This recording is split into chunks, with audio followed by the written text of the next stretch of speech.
Buenos días, muchas gracias. En realidad soy yo la agradecida por haber sido convocada a este foro, a este seminario que ha sido realmente muy rico en elementos, en conocimiento, en responsabilidad social, en compromiso con el territorio, con la región, con el país y realmente un esfuerzo muy interesante de transdisciplina que nos ha permitido enriquecernos mutuamente. Creo que va a ser muy útil también para la sociedad en general conocer todo lo que se ha estado discutiendo aquí y ver los resultados que por lo pronto en este primer balance hemos podido generar. Eh, Saludo también al doctor Lee, que está presente con nosotros y bueno, que es la autoridad de nuestra universidad. Yo voy a compartir quiero compartir pantalla, ¿sí?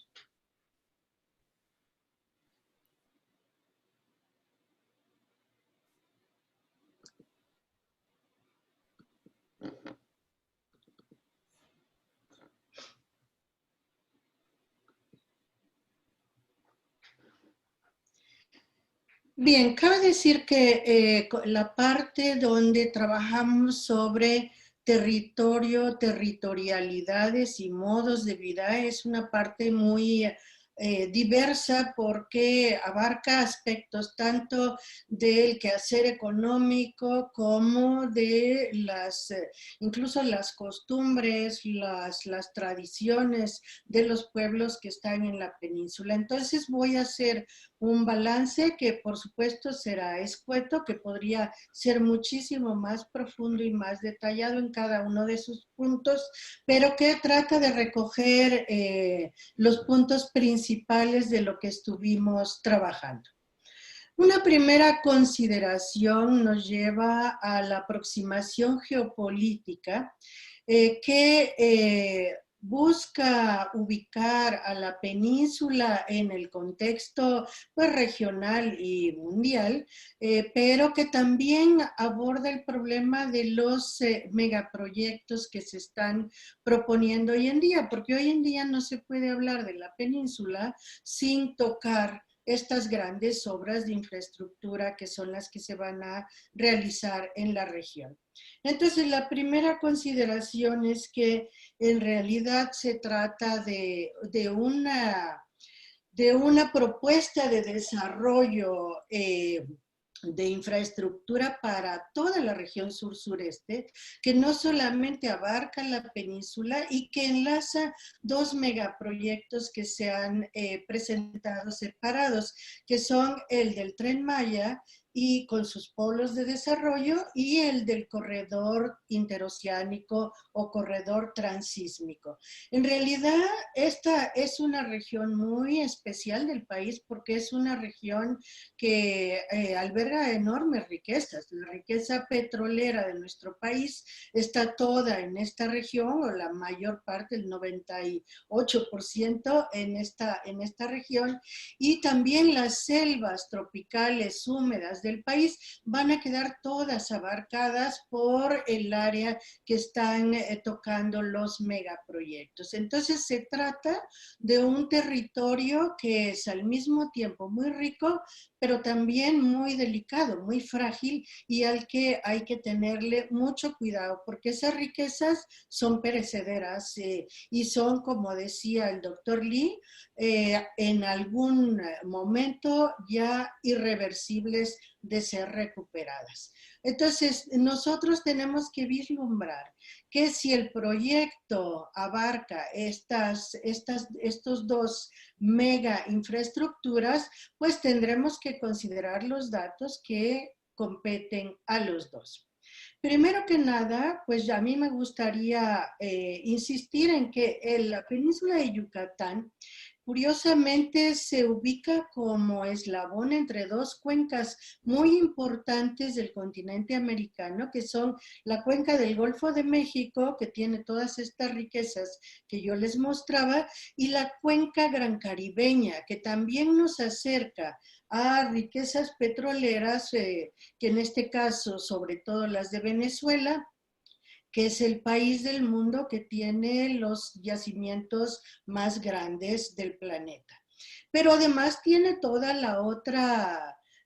importancia, que es una importancia geoestratégica, es decir, el Caribe, en realidad el Gran Caribe, pues es en este momento el corredor de paso de gran parte del comercio mundial, y eso a través del Canal de Panamá. El Canal de Panamá está dentro de esta área, y hoy con la propuesta que se está haciendo de nuevas infraestructuras en México, perdón,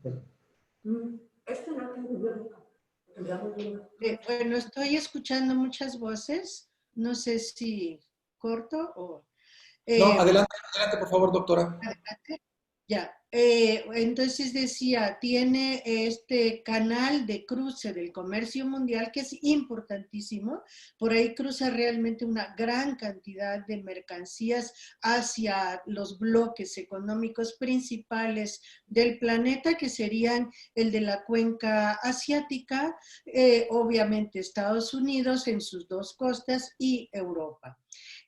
Hoy se va a agregar dentro de esta lógica territorial, geopolítica, si es que realmente toma cauce, se va a agregar ahí el canal de Tehuantepec, es decir, otro canal de cruce interoceánico que tendría supuestamente características similares a las de Panamá, quizá más interesante desde el punto de vista de la geopolítica, porque es un canal que está dentro de América del Norte y que de algún modo queda dentro del territorio de control estadounidense.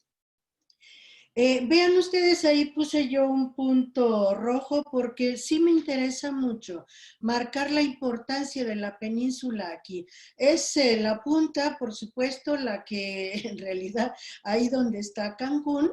que además de la importancia que tiene como polo de desarrollo, como centro turístico, bueno, tiene esta posición geoestratégica que le hace ser punto de paso para muchas cosas, como ahora vamos a observar. No solamente el comercio, no solamente conecta estas dos cuencas, sino que también va a conectar algunas de las actividades productivas, pues digamos, más jugosas que hay en la actualidad.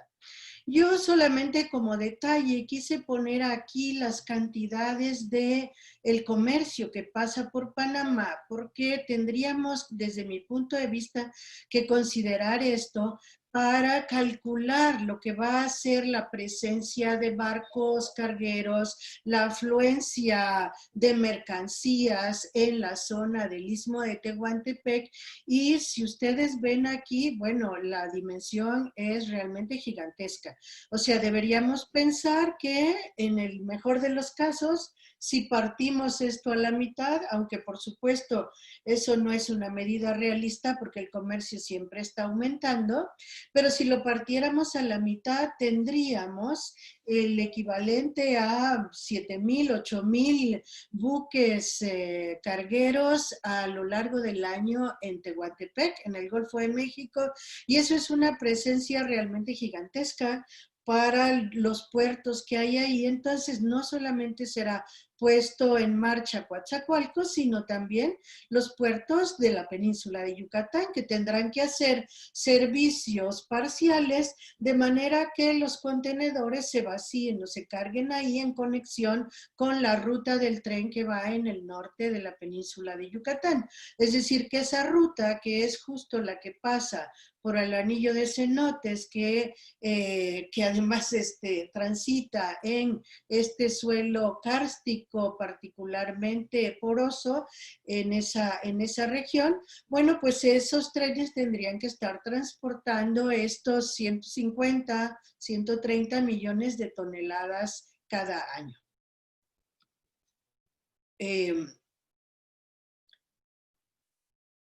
Cuando nosotros hablamos del proyecto,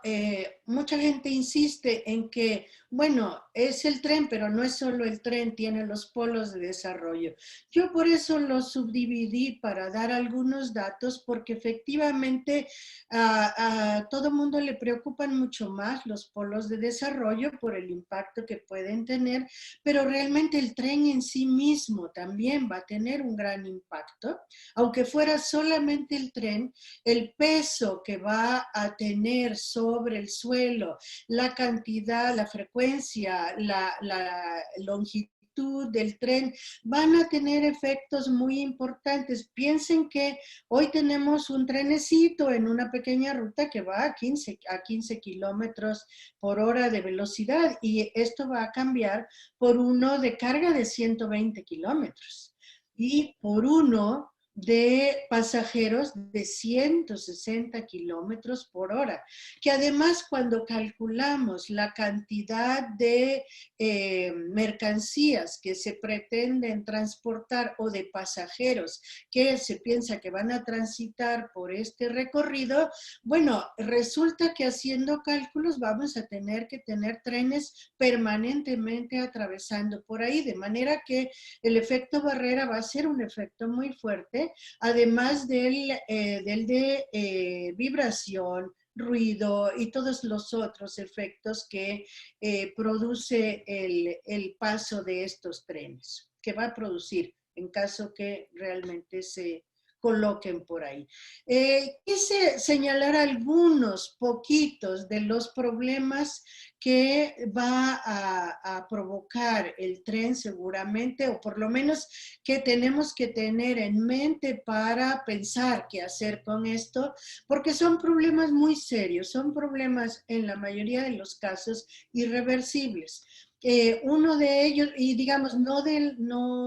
desarrollé muchos otros que van a ser trabajados por los otros compañeros y que son propiamente del área ambiental. Pero aquí sí, porque los daños geológicos, no solamente los ecológicos, van a ser bastante fuertes en esta región, y entonces hay que considerarlos igual que el fraccionamiento de los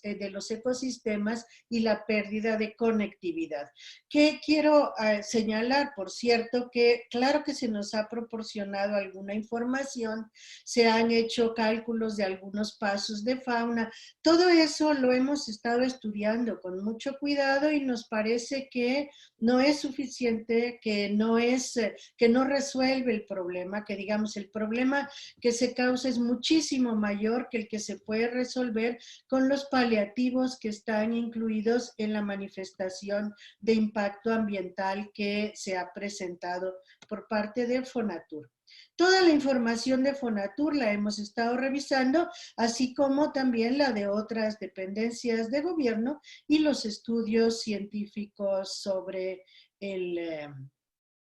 la región. Acá hay un punto que no vamos a volver a tocar en esta presentación y que es particularmente preocupante, y es que el tramo que se piensa que atraviese la selva desde Bacalar hasta Escárcega es un tramo que tiene que ser particularmente, digamos, es una región donde hay que tener un cuidado muy especial. Actualmente, como ahí está Calakmul, hay una afluencia de 40,000 personas al año, que ya de por sí, digamos, causa cierto problema a la fauna, a los ecosistemas forestales, incluso a la vida de las personas, de las comunidades que están ahí. Pero eso se proyecta cambiarlo. En vez de 40,000 van a ser 3 millones de personas las que pasen por ahí, porque aquí hay un problema, que es el de confrontar el cuidado o la ingeniería de la obra, todo y los daños que puede provocar con la viabilidad económica de la misma obra. Entonces, para que tenga viabilidad económica hay que multiplicar el número de pasajeros y de carga y todo, pero eso, por supuesto, es algo que daña irreversiblemente, pues, la socioecología del lugar.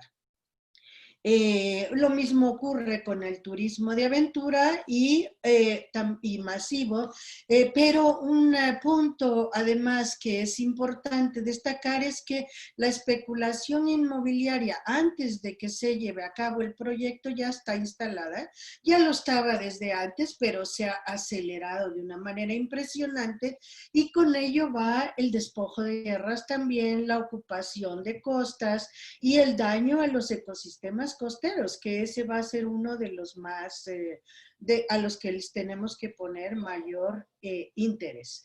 Eso es el tren. ¿Y qué son los polos de desarrollo que lo acompañan?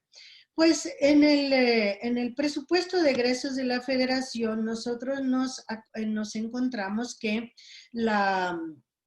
eh,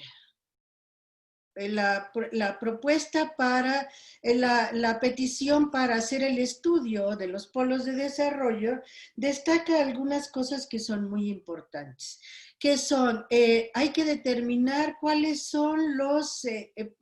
territorios, los lugares, los puntos del tren más rentables, que tienen más elementos que potencialmente pueden ser transformados en mercancías, en vendibles, en productos, ¿no? Que pueden ser urbanizados, que pueden dar pie a mayores actividades productivas o mayores actividades turísticas, porque son las dos que generan recursos tanto a los empresarios locales o internacionales como a la federación. Entonces, lo que preocupa en el caso de la definición, de la definición de los polos de desarrollo son cuestiones como estas: rentabilidad, posicionamiento del mercado, competitividad, es decir, mercado turístico, el turismo pensado como mercado, la arqueología pensada como objeto turístico, como atracción de mercado también, asimismo los pueblos y asimismo los recursos de la región. Por supuesto, en estos proyectos lo que predomina es el interés de atraer al sector privado, porque la idea era que no es el Estado quien va a hacer las inversiones, sino que sobre todo, como declaró Rogelio Jiménez Pons, es el capital privado quien va a desarrollar las estaciones y los polos. Entonces, estos polos están colocados, no sé qué fue primero, eso sí, no tenemos la información, pero los polos están colocados todos en la ruta del tren, o sea, el tren es una conexión entre polos de desarrollo, de hecho, y si ustedes los observan bien en este mapa, pues es una conexión que pasa por todos estos polígonos que marcamos aquí. Son los terrenos comunales, son los terrenos de las tierras de uso común, y sobre todas estas va a pasar el tren.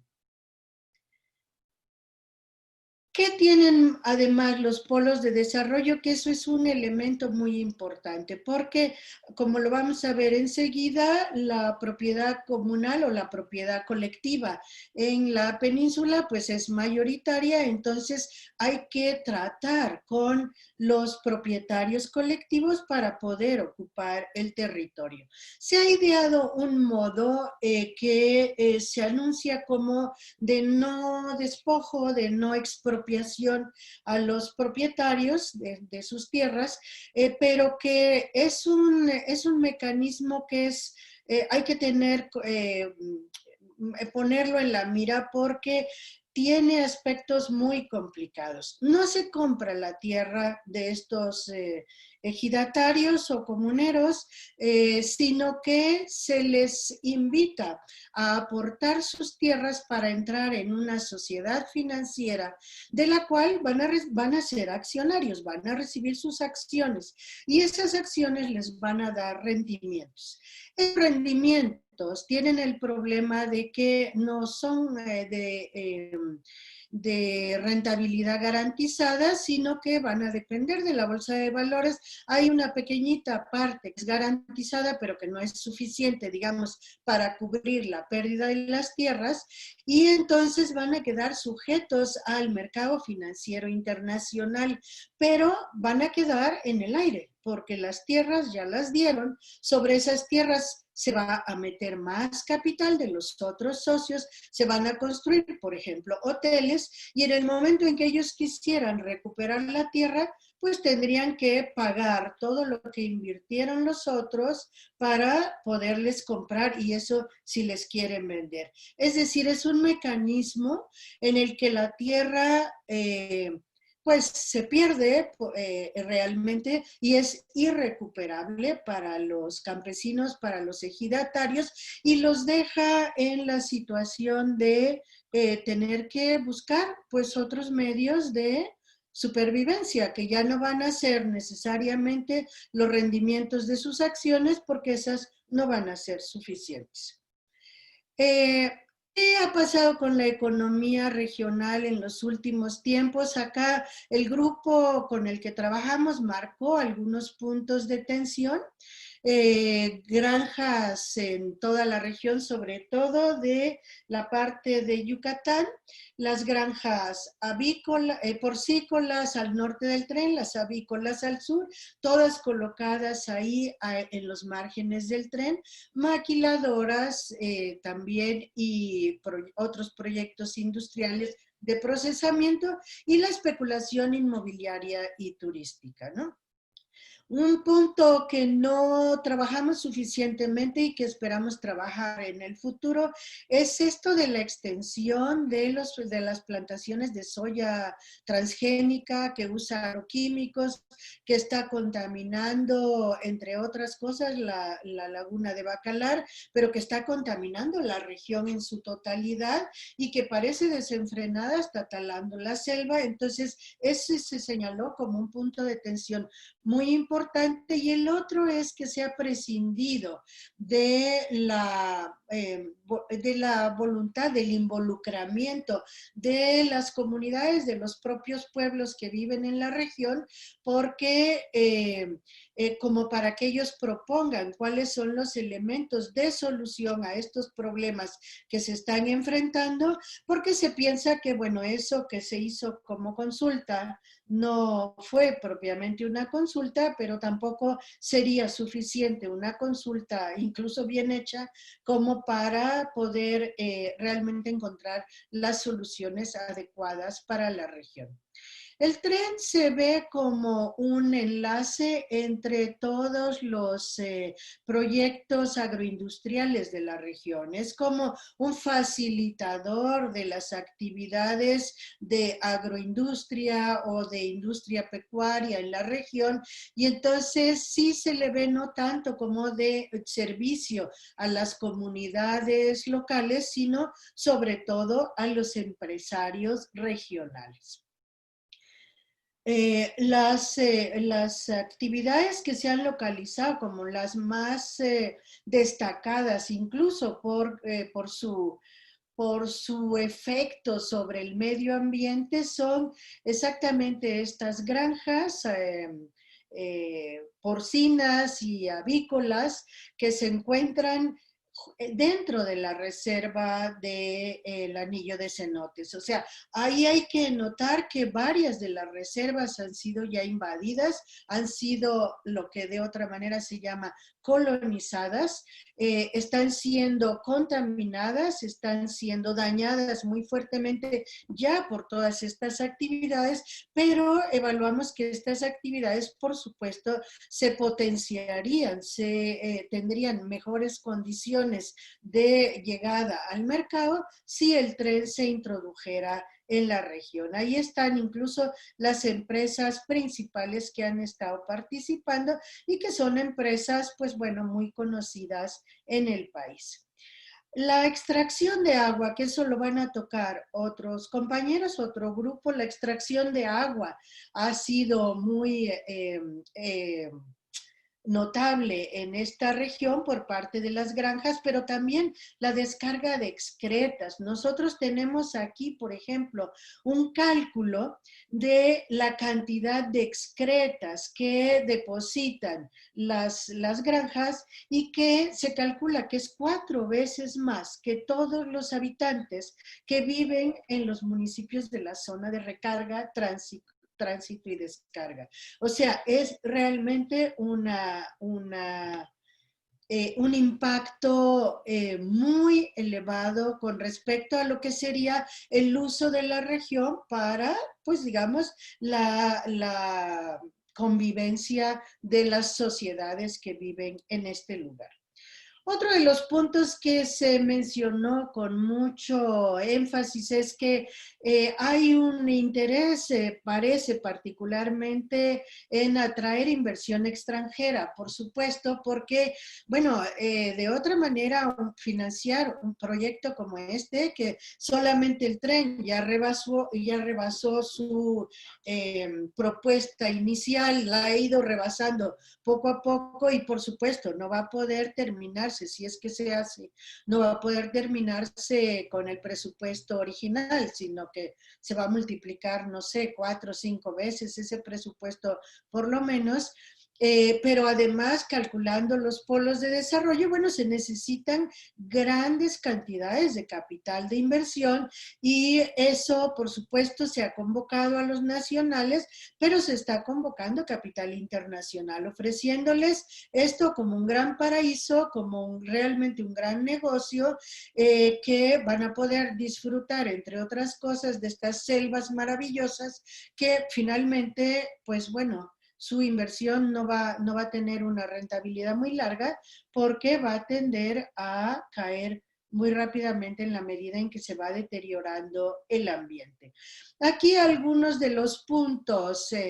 digamos, de impacto con esta entrada de grandes capitales,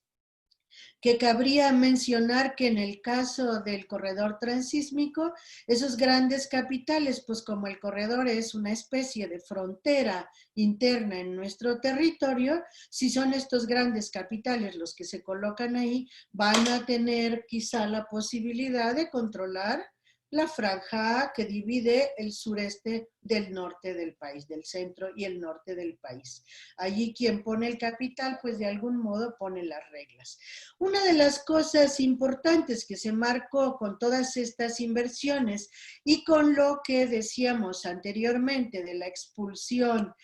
a través de las fibras de los campesinos de sus tierras, es este fenómeno de desruralización que lleva a la proletarización supuestamente y que entonces ensarta a los campesinos, les modifica el modo de vida, por supuesto, y los ensarta supuestamente en trabajos que van a estar demandando en las ciudades, en los polos de desarrollo, en toda la zona que se va a ir urbanizando. Pero resulta que son muchos y resulta que los trabajos que se ofrecen, muchos son temporales o de servicios menores y entonces el nivel de salarios de los campesinos, pues en realidad ya de por sí es bajo en la región y va a ser todavía más bajo, ¿no? Por la competencia que en realidad ahora vamos a ver también, miren ustedes, los salarios en la región, la mayor parte es un 50 y tantos por ciento de los salarios que está en un salario mínimo, en uno o dos salarios mínimos y el 45% de ellos sin prestaciones sociales. Pero por supuesto, acá no está calculado todo el empleo informal. Y el empleo informal solo es de menos de 2 salarios mínimos. Pues sería raro que fuera más que eso, excepto en quizá algunas ocupaciones muy particulares, como las delincuenciales, pero son salarios muy precarios. Entonces, la salida de las tierras se compensa con una absorción en el mercado de trabajo, pero en los niveles más precarizados. Acá está identificada la tenencia de la tierra. Este es un largo estudio que han estado haciendo algunos de nuestros compañeros ahí en la península, los compañeros de Geocomunes que han estado mapeando la región con mucho detalle. Y bueno, nos marcan aquí todos los territorios, las tierras de uso común, que como se ve son las más abundantes, y luego se van marcando el otro tipo de tierras, así como los usos, las zonas que se han ido depredando más, que bueno, ahí destaca, por supuesto, toda esta parte de Tabasco y Campeche, ¿no? La zona que está vinculada al área petrolera, que por supuesto el área petrolera es una de las que van a ser más potenciadas con el tren, porque también tendrán pues que vender combustibles ahí y que transportar combustibles para exportación. Y las actividades de agroindustria. Son dos que particularmente se están señalando como muy destacadas. El cambio en el uso de la tierra, ha habido acá, según los estudios que estuvimos revisando, ha habido un paso de uso común a uso individual, por supuesto que viene desde la reforma del 92, pero que se estimuló grandemente con los trabajos de Procede en la zona y que fueron transformando ese verde en azul, es decir, en tierras que pueden ser ya vendibles fácilmente. Aquí tenemos la importancia de la propiedad social en la península y, por ejemplo, Quintana Roo tiene una propiedad social del 84% y Quintana Roo tiene todas esas selvas, perdón, aparte de las selvas, toda esa costa que interesa tanto a las actividades turísticas y que está encontrando modos de irse pasando o bien al uso individual, a la parcelación, ¿no? O que por de repente acciones un poco fuera de la ley, fuera de lo que generalmente abordamos en los estudios económicos, está ocurriendo una transferencia. Acá, bueno, otra vez el destino, la manera como se ha ido incrementando, particularmente en Quintana Roo, la insistencia sobre ese cambio de uso de la tierra. Y un dato que me parece a mí que nos sorprendió mucho ahí en el grupo es este dato de la Riviera Maya, que en realidad 84 de sus 134 kilómetros ya fueron privatizados. De manera que la Riviera Maya está pues a punto de ser totalmente privada porque la dinámica además va acelerando su paso. Entonces, así como esto, hay muchas actividades de despojo en las cuales participa algo que se ha ido identificando por los estudiosos como una mafia agraria que tiene por eso se llama mafia, porque tiene la virtud de que no solamente utiliza todas las herramientas legales establecidas, sino que también las herramientas tramposas dentro de la legalidad e incluso las ilegales.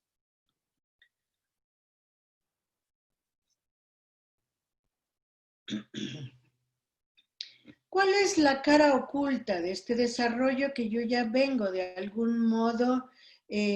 mencionando en toda esta parte? Pues la cara oculta de este desarrollo está marcada por la otra importancia de este territorio. Yo les decía que esa puntita de Cancún era geoestratégica para muchas cosas, entre otras para la actividad de las mafias, del narcotráfico o del tráfico de personas, es decir, toda esta economía ilegal que es tan importante en términos de rentabilidad y que está presente, por supuesto, en la región de manera muy destacada, que uno de los canales del tráfico de drogas es justamente la costa de Quintana Roo, y eso ha hecho que se eleven los niveles de inseguridad, es decir, la delincuencia que se mide, que se puede medir. Por ejemplo, Quintana Roo ocupa el primer lugar, y eso es algo notable en una entidad como la de Quintana Roo, que pues de acuerdo con sus tradiciones sociales, sus dinámicas, sus modos de vida, en realidad no tendrían nada que ver con esto. Pero esto se ha convertido en gran medida a partir de Cancún en uno de los pasos más destacados del comercio, del tráfico de drogas, que además aprovecha esta entrada al Golfo de México, que yo les decía es una de las cuencas eh, más delicadas, más preciadas para Estados Unidos, porque además abarca toda su costa sureste. Esas son las líneas del tráfico de drogas. Y estas son las del tráfico de personas, que se parecen bastante. Generalmente son mafias pues conectadas, si no son las mismas, son conectadas y van recorriendo el mismo territorio estas mafias, y el punto rojo acá en la trata de personas es Quintana Roo nuevamente. Y por supuesto los Yalos del Norte, ¿no? Entonces, ahí hay que tener un cuidado especial porque en verdad todo aquello que encubren estas actividades turísticas que se instalan para supuestamente, pues no sé, generar riqueza, generar Producto Interno Bruto, en verdad generan mucho más de lo que declaran, pero hacen mucho más daño del que de por sí se les puede medir directamente, porque son el territorio de paso, el territorio auspiciador de todos estos otros negocios. Allí cabe decir que, bueno, las mujeres en particular corren una suerte cada vez más eh, amenazadora, cada vez están en situación de acoso, de violencia mayor, porque gran parte del tráfico de personas está localizado en ellas, ¿no? Jovencitas principalmente. Bueno, otro de los elementos que hay que considerar con estos dos megaproyectos de infraestructura es que, como decía yo hace un momento, el interoceánico se convierte en un tapón que, digamos, deja circunscrito al sur-sureste, al sureste propiamente dicho, en una especie de región encerrada, en la que además se ha hecho un poco el compromiso con Estados Unidos de que ahí se va a detener a los migrantes. Es más, tenemos presencia de migrantes que son deportados de Estados Unidos y que se instalan en esta región, además de los que están fluyendo permanentemente. O sea, se convierte ahí en una especie de olla de presión en la que, además de los problemas que se están generando con la propia población local, pues se agrega este ingrediente que es muy fuerte realmente, es muy significativo para quedarse instalado en la zona. Allí la solución que han dado los proyectos que se proponen es el de ir instalando parques industriales. Y yo aquí puse en el mapa algunos lugarcitos donde están previstos parques industriales, faltan por supuesto, pero no toqué Chimalapas, que es este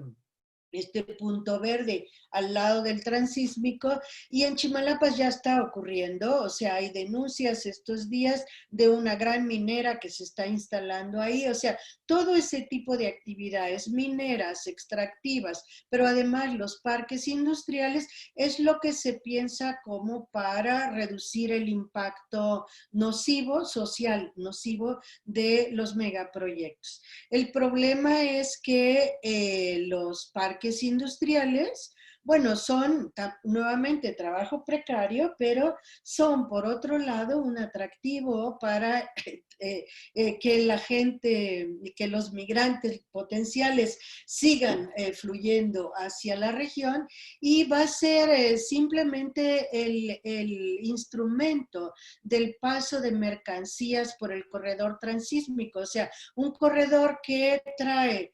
partes, ¿no? Por un lado o por el otro, que las ensambla en la región y que las deja salir ya ensambladas por la otra punta. Esa es la idea, lo que quiere decir una colonización total de una franja muy amplia dentro de esta región para actividades industriales precarias, lo que significa también un daño ecológico grandísimo, pero un daño social grandísimo. Esta es una región toda la que queda incluida en esta, desde el transoceánico hacia el resto, es una región culturalmente muy importante. Hay 44 grupos etnolingüísticos diferentes en esta zona de los 62 que hay en el país. O sea, la densidad cultural que hay en la región es tremenda y algunos de los efectos que ya estamos viendo, que esos, pues bueno, son antes, pero también a raíz del anuncio de los proyectos en esta región son estos, por ejemplo. Uno notable es la militarización de la zona, porque ahí nosotros tenemos que, para lograr hacer este servicio de tapón de migrantes, eh, para bien de Estados Unidos, pues se ha tenido que instalar ahí una guardia, una presencia militar de 14,000 soldados, ¿no? Son los que están ahora, los que hemos logrado documentar, pero que evidentemente, pues bueno, es una presencia constante que ya solamente sería reversible si estas cuestiones no avanzaran, ¿no? A eso mismo agréguenle que el tránsito de indocumentados más o menos permanente es de 400,000 al año. Con esto quizás la tendencia sería incrementarse. O sea, hay más los turistas, más, o sea, va a haber un peso humano adicional en la zona que difícilmente va a ser soportado por los planes con los que hoy se cuenta. Hay un dato muy interesante, es el que ya hay muchas familias que viven en la ruta del tren que está, ¿no? Hay ahí los 40 metros de vía de tren, han sido ocupados poco a poco, porque en verdad no hay propiamente un tren, es un trenecito, ¿no? Un trenecito local. Entonces, todas esas familias pues tendrían que ser desplazadas de esta ruta en el momento en que se inicie el trazado ya del tren. Eso como, la verdad, flash informativo, porque falta tanto por decir, pero acá hay que agregar el elemento, pues, cultural, ¿no? Ya decíamos que hay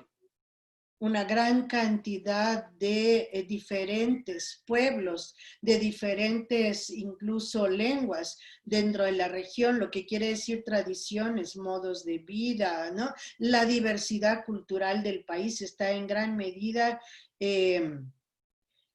concentrada en esta región, y frente a esto, los proyectos que se están llevando a cabo, como los de la agroindustria con químicos, tóxicas, las granjas porcinas y los megaproyectos que se proponen, en realidad representan un tipo de violencia cultural en la zona, sobre todo porque en ningún momento han sido realmente decididos o convocados por la gente de la región.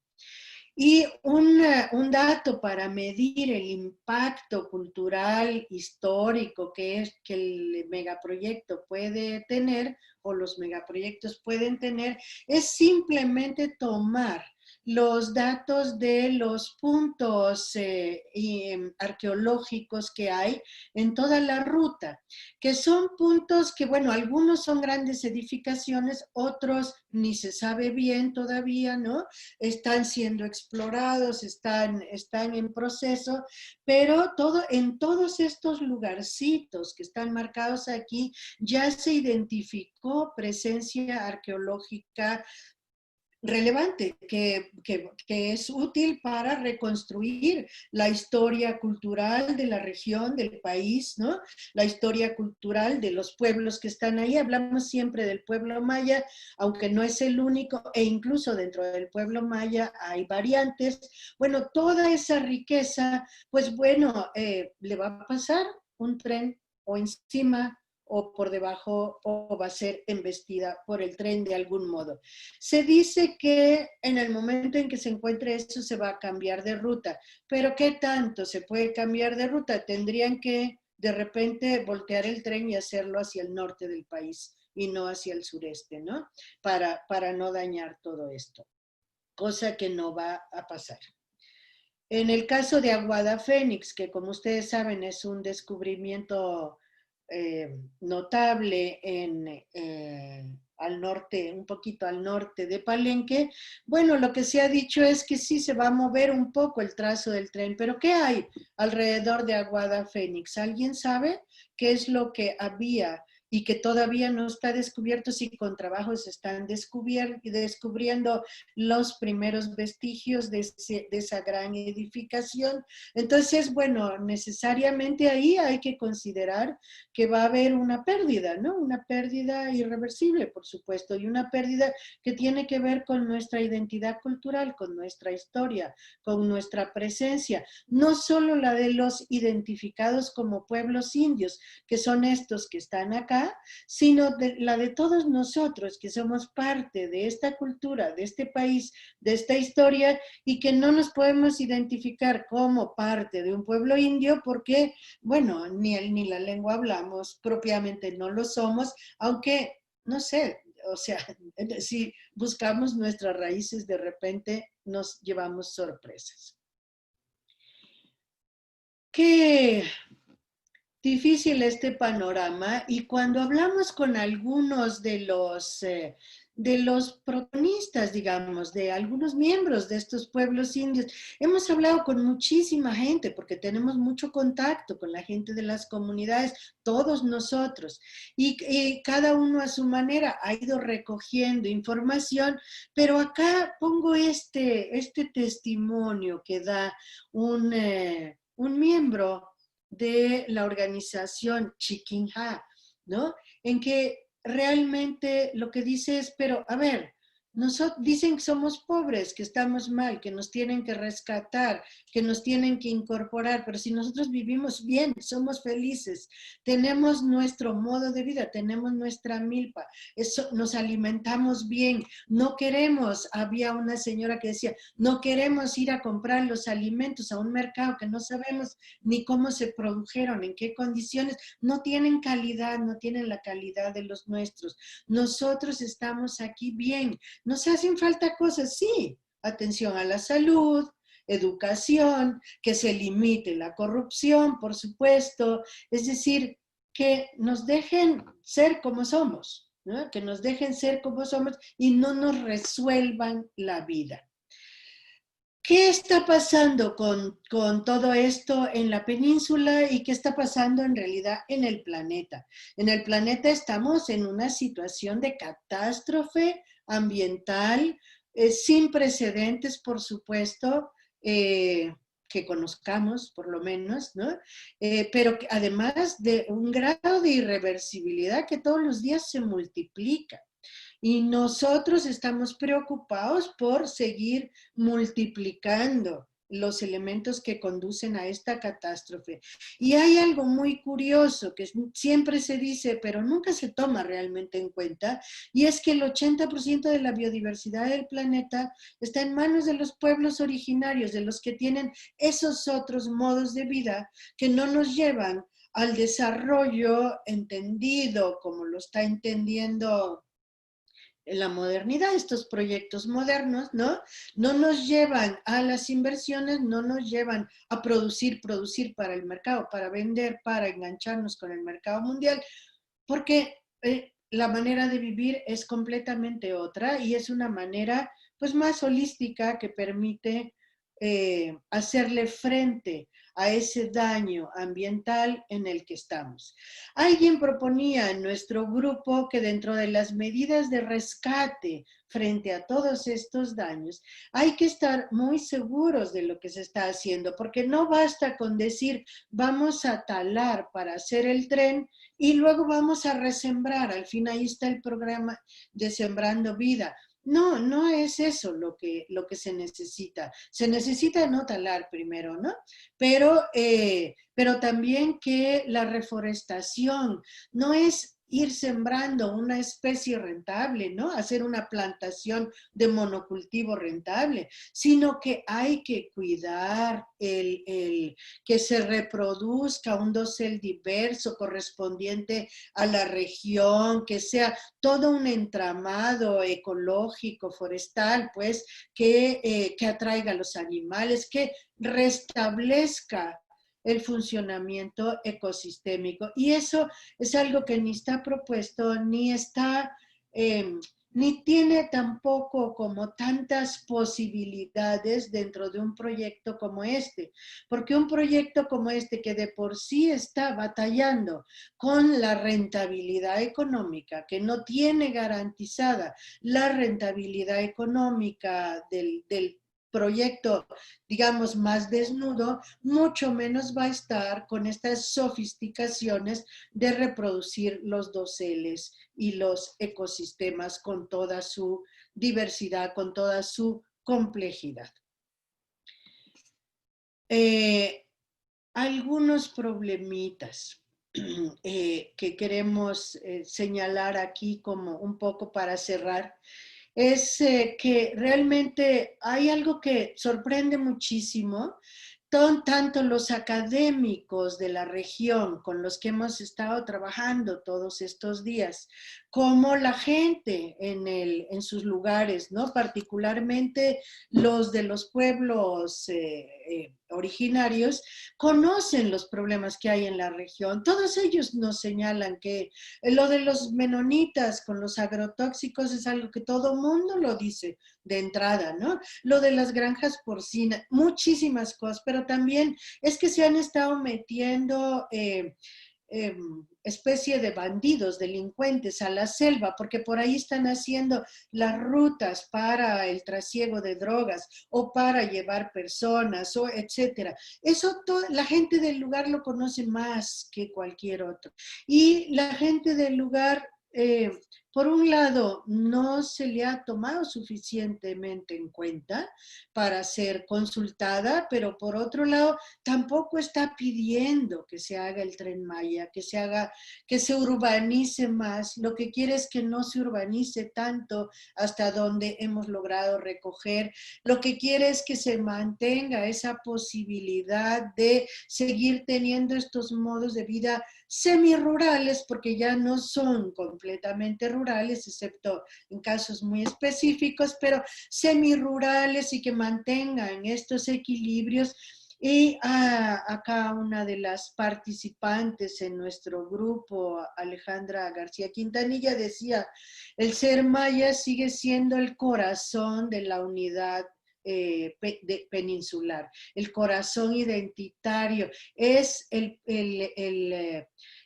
sentido maya, la visión maya, la que nos está dando la cohesión en la península, y eso es parte de lo que de repente se está destruyendo con todo esto. Entonces marcamos algunos problemas que ojalá sean tomados en cuenta, por supuesto, por todos aquellos que tienen la capacidad de tomar las decisiones sobre un territorio que está poblado y que sus pobladores tienen también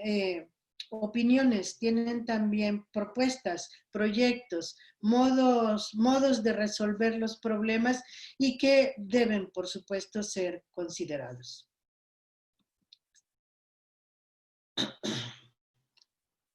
Pues muchas gracias. Ese sería un resumen